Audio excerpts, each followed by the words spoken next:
간밤 뉴욕 증시, 월가에서 미 연준의 금리 인상이 거의 끝났다고 판단을 하면서 3대 지수 모두 1%대의 강세를 나타냈습니다. 시장에서는 연준이 7월에는 추가 금리 인상에 나설 것으로 예상을 하고는 있는데요.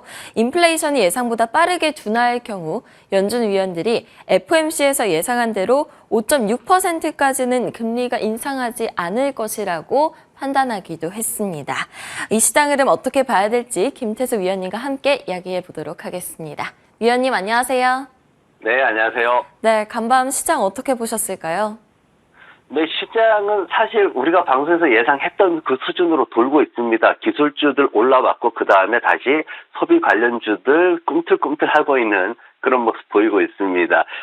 이미 예정돼 있던 그런 스케줄이 미국 주식이라는 게 일정한 패턴을 가지고 움직이기 때문에 우리가 조금만 관찰을 잘 하면 이런 것들을 미리 예상을 할 수가 있습니다. 다만 이제 지속성을 어디까지 가져갈 수 있느냐, 미국의 소비가 앞으로 어떻게 회복될 수 있느냐가 앞으로의 더 큰 관건이고, 지금 다들 이제 7월달 FOMC에다가 포커스를 맞추고 있는데 그것보다는 미국 경기가 어느 정도 수준에서 연착륙할 것이냐는 결국은 소비에 대한 문제이기 때문에 그 부분에 더 집중해서 시장을 보시면은 정확하게 예측을 하실 수 있을 겁니다. 시장에서 어쨌든 이제 6월달 FOMC 결과에 대해 가지고 매파적이었지만 그래도 한 템포 쉬어간다라는 거는 굉장히 긍정적으로 그렇게 받아들이고 있습니다. 그러면서 투자자들도 모두 매수에 나서는 모습을 보였고요. 소매 판매 지표에 대해서 사실 조금 우려하는 부분이 있었습니다. 하지만 시장에서는 5월달 소매 판매가 1.6%나 예상했던 것보다 더 크게 상승하면서 긍정적으로 평가되는 모습이었고, 레이몬드나 이런 쪽에서는 시장의 어떤 소비자들이 지속력을 가지고 있다 이렇게 평가하면서 긍정적인 방향으로 해석하는 모습을 보였습니다.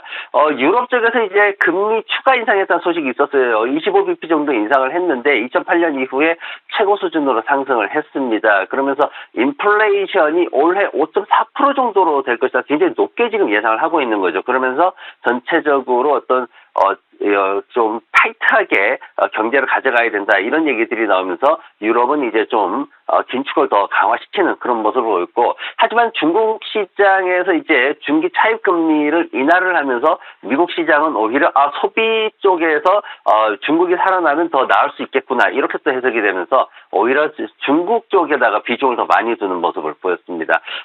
주식시장 외적으로 경제적으로 보면은 원유가 오랜만에 또 3.3% 급등을 하면서 70달러, 크루드 오일이 70달러에 안착하는 모습을 보였습니다. 지금 그 원유 쪽은 등락이 좀 있을 수밖에 없는 상황인데 중국의 경기 회복이나 이런 정책이나 이런 것들에 따라 가지고 굉장히 한 3%까지는 좀 변동성이 크게 나오는 모습을 보이고 있습니다. 비트코인이 지금 25,000달러 아래로 떨어졌어요. 장중에 장 초반에 3개월 만에 이제 이런 모습이 나왔는데, 물론 이제 마감은 25,300달러 정도 회복하면서 이제 마감을 했습니다.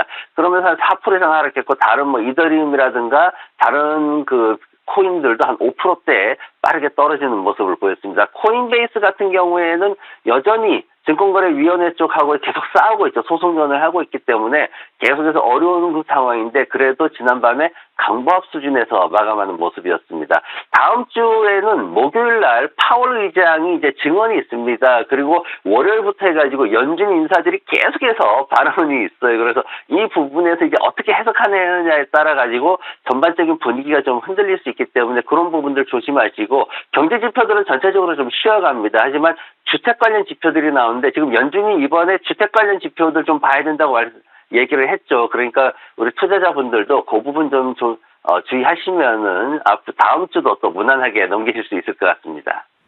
위원님, 알리바바 소식부터 확인해 볼까요?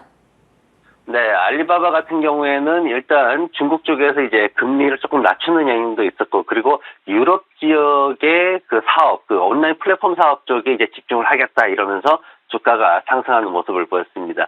크로거는 수익은 괜찮았는데 451억 7천만 달러 매출이 나왔어요. 근데 이게 예상치가 453억 달러보다 한참 못 미치는 그런 수준이기 때문에 주가가 하락하는 모습 보였습니다. 요즘 주식도 순이익에 집중하시면 이런 상황이 생길 수 있어요. 매출이 어떻게 증가하느냐, 그리고 2019년도 매출을 확실하게 넘어섰느냐, 이런 부분을 정확히 봐주시는 게 좋습니다. 스냅 같은 경우에는 지금 이제 AI 쪽, 마이 AI라는 걸 가지고 이제 테스트를 하고 있죠. 유료 서비스 사용자들한테 일부 한 20% 정도한테 지금 이 기능을 쓰게끔 하고 있는데, 그러면서 4월 달에 300만 명 이상이 지금 가입자가 증가를 했다. 이렇게 결과가 나왔습니다. 그러면서 전체적으로 AI 쪽에 대한 어떤 기대감이 높아지고 있는 상황이고, 그러면서 이제 메타도 덩달아서 또 3%대 상승하는 모습을 보였습니다.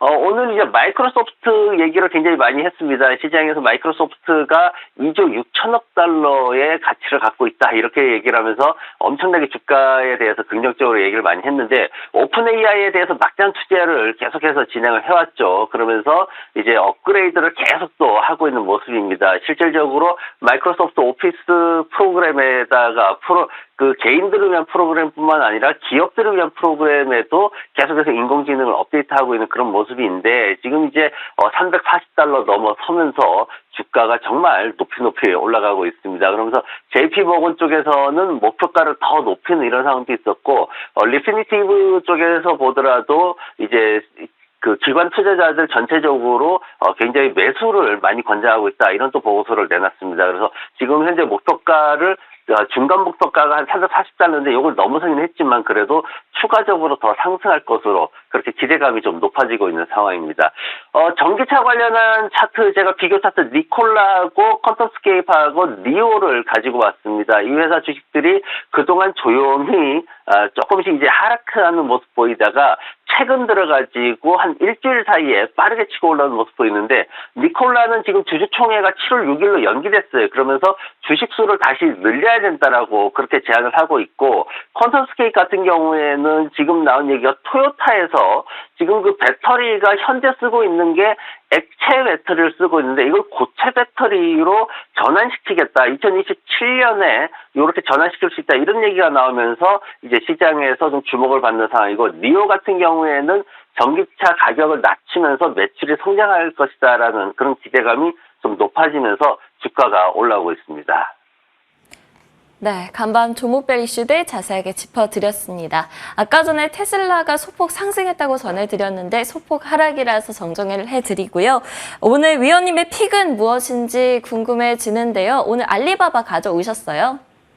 네, 맞습니다. 알리바바를 사실 우리가 예전에 2월 달에 한번 봤는데 그 사이에 반등을 했지만은 다시 주가가 또 떨어지는 모습을 보였습니다. 하지만 이제 바닥이다라는 그런 인식이 굉장히 강하게 시장에 지금 어필을 하고 있습니다. 중국이 이제 금리를 인하를 했죠. 이게 이제 경기 부양책을 시작한다라는 건데, 중국이 경기 부양책 하면은 뭐 다들 경험해 보셨으니까 아실 거예요. 소비나 아니면은 뭐 건축이나 이런 쪽에서 굉장히 정말 막강한 자금이 들어옵니다. 그러면은 엄청나게 빠른 성장을 이룰 수가 있는데, 거기에 대한 이제 기대감을 가지고 좀 준비를 해보는 종목으로 그렇게 이해하시면 좋을 것 같습니다. 알리바바가 지금 전년 대비해서 EPS가 한 24% 정도 증가를 했고요. 다만 이제 매출이 6% 정도 감소했는데, 우리가 리오프닝 하면서 좀 좋아질 거다라는 기대감이 여기에서 조금 이제 사그라들면서 주가가 하락하는 그런 모습을 보고 있습니다. 하지만 최근에 알리바바가 이제 좀 사업부를 좀 분사하겠다, 그러면서 IPO를 하겠다, 이런 얘기를 했어요. 그래서 첫 번째로 이제 식료품 쪽을 이제 분사하면서 IPO를 할 것으로, 홍콩 쪽에서 할 것으로 그렇게 전해졌는데, 아직 좀 더 이제 지켜봐야 되는 상황이고, 그리고 인공지능 관련해가지고 역시 알리바바도 나서고 있습니다. 지금 중국 내에서는 경쟁이 치열한 그런 상황인데, 챗GPT 시스템이나 이런 것들을 도입해가지고 이제 뭐 스마트 스피커라든가 이런 쪽에다가 먼저 도입을 해서 제품을 판매하겠다, 이렇게 얘기를 하고 있습니다. 그래서 이 관련 제품들 매출 나오는 시기, 이런 것들을 우리가 좀 봐야 되고, 그리고 이제 자사주 매입도 하고 있어요. 기존에 250억 달러 자사주 매입 프로그램이 있습니다. 근데 여기에다가 150억 달러를 더 추가해가지고 알리바바가 지금 진행을 하고 있기 때문에 이 부분에 대해서도 자사주 매입이 활발하게 일어나면은 EPS가 좋아지는 건 당연한 상황이기 때문에 애플이 그런 순서로 가고 있죠. 그래서 그런 측면에서 굉장히 또 기대가 되고 있는 상황입니다.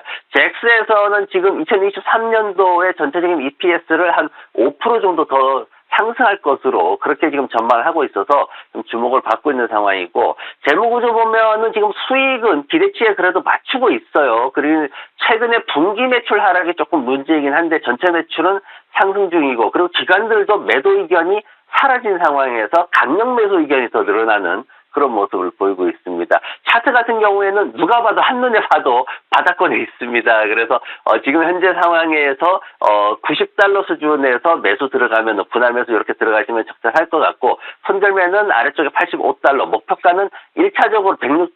하지만 장기적으로 봤을 때 2019년도 주가 수준인 $168까지도 기대를 할 수 있기 때문에 앞으로 소비가 어떻게 되느냐에 따라 가지고 더 크게 기대가 되는 그런 종목이다라고 보시면 좋을 것 같습니다. 오늘 위원님의 픽은 알리바바였는데요. 수익은 기대치 이상을 맞춰주고 있고요. 최근 중국 주식에 대한 규제 우려가 줄어들고 있기도 하죠. $90 수준에서 매수를 해서 목표가 1차 $106, 장기 목표가 $106 보면서 대응해보자 이야기해 주셨습니다. 지금까지 김태수 위원님과 함께했습니다. 오늘도 좋은 말씀 감사합니다. 네, 고맙습니다.